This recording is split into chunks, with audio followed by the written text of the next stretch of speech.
Okay, good morning. I didn't think I was going to make it to 10 o'clock. Honestly, I kept thinking something was going to happen. And every time I turned around, somebody was like right here. And I was like, hold on. And now, as usual, I'm going to turn. I should do that before I do any of these things, I swear. So, um, over there. All right, okay. So I was actually going to come on here yesterday, but I woke up and I'm sure you guys have seen it where you're on your social media account and something catches your eye because you're used to your friends, especially ones you actually know, doing a certain mantra with their own Facebooks. They'll share memes, some of them will post funny things, but you know when they're acting different. So I had showed up on my Facebook. Literally, I sit up, I turn it on, and there is this large post by a friend of mine saying in very broken English, I'm visiting for friend who passed away. I'm selling their estate things in neat, and everything will be gone by Tuesday. Yada yada yada yada. And at the bottom is like 30 pictures plus. And actually, if you actually look at the pictures, you can see that right off the bat it's a scam. Because there's 5 different fridges in 5 different rooms, and even if you look out the window, there's different weather going on. Like, what is this? And everything is in pristine condition. The other thing that gives it away is the price. I mean, they had a Kubota, and a Kubota is one of those zero turns, and it was perfect, as if it never drove off Home Depot's lot. And it's they only want $500 and they called it a lawnmower. My friend is not stupid. She knows exactly what that is because I know them to go around doing odd jobs, and actually they'll offer themselves to pick up things, appliances, old appliances, for people who don't want them anymore. And they volunteer their time with their truck. And so at the very bottom it actually says, we have a truck we can deliver. And that nothing will be held down without a down payment. I knew right away it was a scam. I knew somebody had gotten into her account and had done this. So actually I went on that post, and I guess I should have known better. But I wrote in the comments, this is a scam. She's been hacked. Somebody's in her account.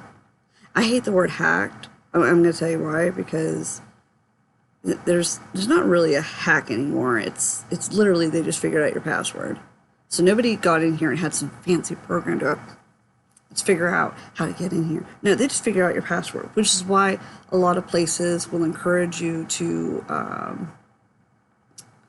change password constantly, to use multiple things. A lot of people don't like the idea of using numbers or the special characters. Like a special character, I'm going to write it in here just so you guys can see, is this, all these right here. Usually you can't use that one right there, or the percentage sign, because usually that technically goes into the URL bar up there. But what I was taught in one of my jobs, I worked for a cell phone company. I did customer service for a few years. Right off the bat was the best way to come up with a password. You can use something like a spouse's name or your children's name. So I'm gonna give the one of my kids. We're just gonna say Alex. All right, let's just say I want to use Alex's name. First thing is the first letter is capitalized because you need a capital letter, right?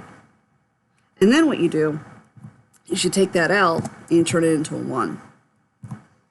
And then you take that E and now it's a 3. It still spells Alex, just in your own way. or I can just do this part. And sometimes the A will also be an @ sign, and there you got your special character. And then you can do the rest. And you could choose to do like another 3 if you want to, but the rules are always capitalized letter. It has to start with a letter. It has to end with a letter. You can't end with a number. And that is how you do that. And what I would do, if I don't want to use it like the @ sign here, let's just say I just won't want that, I always end with this. It's been a few times where I've had a $sign, but technically, you know, you don't want to make up a password that you're never going to remember. My grandmother, who is getting into her 80s now, she actually has a little notebook, and that's how she writes down her passwords. If she gets another one, she'll scratch out the old one and, replace it with that. And I tell you what, she keeps forgetting to do that. So she'll call me and say, oh, I can't get into my email. I don't know what my password is. And I'll come over there and she's got a list. And I'm like, so I'm literally trying the list and none of them work. Like 0 of them work. So then I'm going into her other accounts and I'm looking at her notepad for the other passwords, and eventually one of those work. She's just forgotten to write it down, and it's like, oh. So,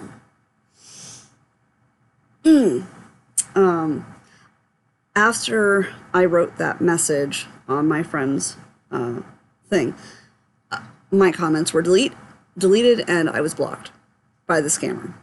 Because, I mean, if I get blocked, I can't report. So that's, how they get you. So, being kind of techie savvy, I have another account. And I logged into it. And I was like, all right, you want to play? I'll play. So I logged into it. And this is how, you don't mess with them just to mess with them. You do it to gather information.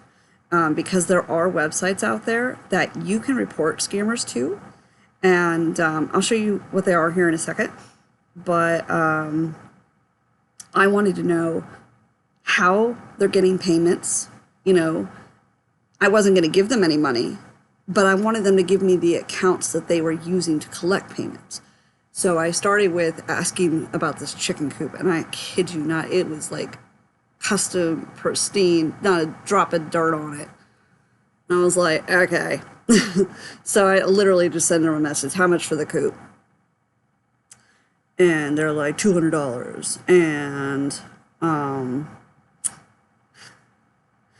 I said, okay, well, can I meet you? And they said yes. And I said, okay. So, what are you doing today? And they said, well, we're gone until Tuesday. I'm like, uh-huh. And then they throw me an address. They say, we're at this address. First of all, I know exactly where they live. And they gave me an entirely different town. I mean, they said that they lived in my town. And actually, even crazier, they gave me an address down the street from me. I pulled it up on my Google map, and I was like, wait a minute. I know who lives there. And I know where my friend lives. And she's in the next town over, literally, it would take me 20 minutes to get there. And I was like, okay. So I didn't say anything. I just said, oh, okay. And I said, well, then how am I supposed to pick it up if you're not there? And they said, well, you put down payment. Here's their broken English again. And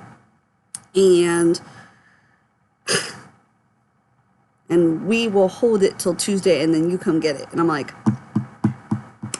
I said, okay, well, I have cash. And they said, well, no, you pay us through Apple Pay or Zelle. Now, I know what my friend's husband's name is. It's Dale.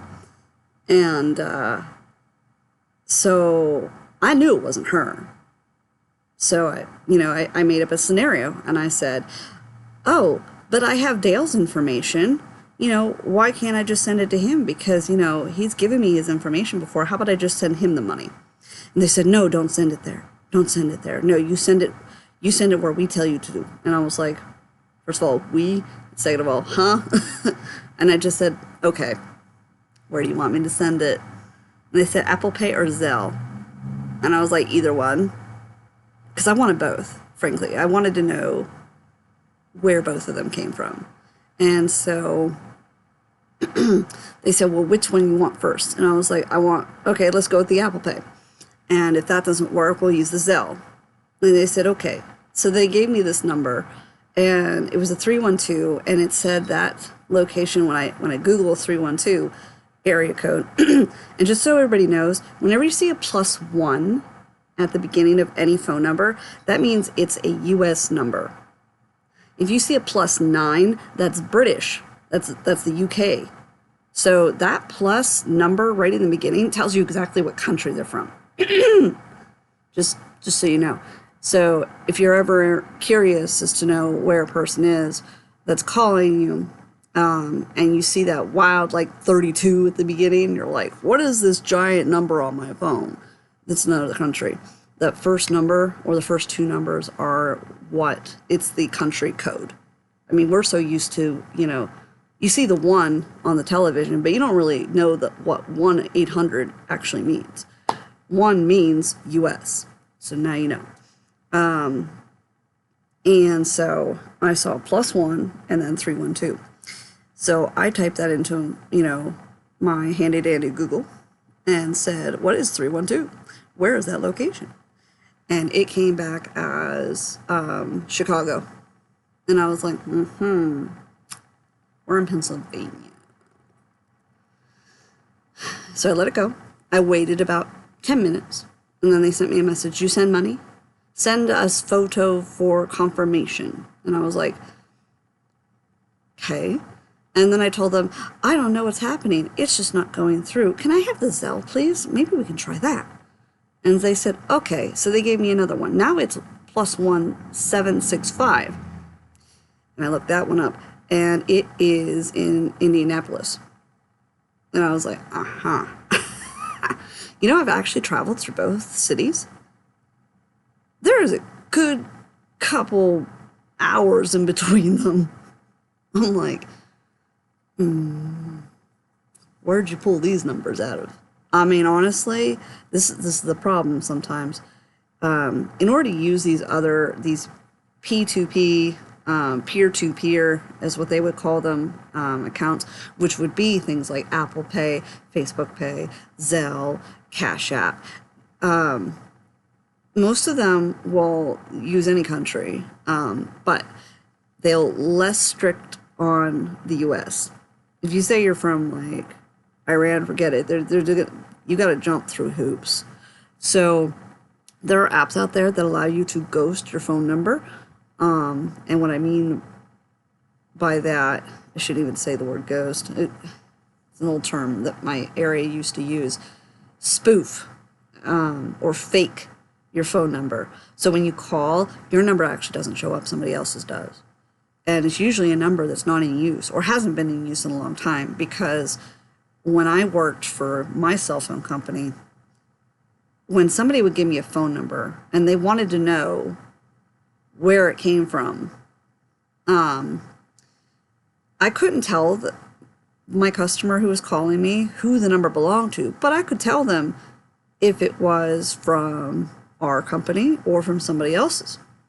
And we had this handy dandy little thing that literally you just pop the number in and it would tell you if it's Sprint, Verizon, AT&T, or any of the other ones. And I'm just naming the 3 major ones. Here comes my stepdaughter again. Hang on.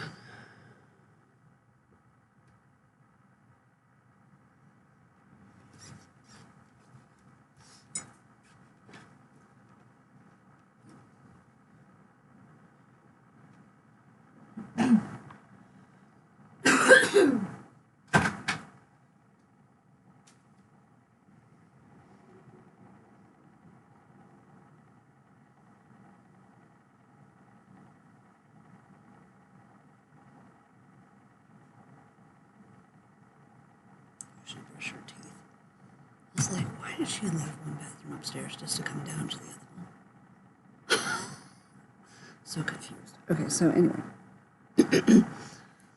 So I keep playing, and I tell them,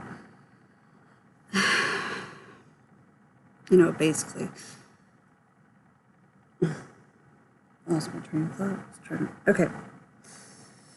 Let them give me the Indianapolis number. I give it another 20 minutes, and this is where I start to make the phone calls. There is a email where you can actually email Apple themselves to report any fraud activity. It doesn't have to be just Apple Pay. It could be Apple anything. And then there is what they call the FTC. And I'll show you what that is. So this is the FTC. So report fraud, FTC.com. So if you ever run into an issue where you see a scam online, or you have an identity theft problem, there you go, or you have the National Do Not Call Registry. If you ever have people actually calling you, this is the one you want, right here. They actually will make them stop calling you, which is really cool. But you would go here,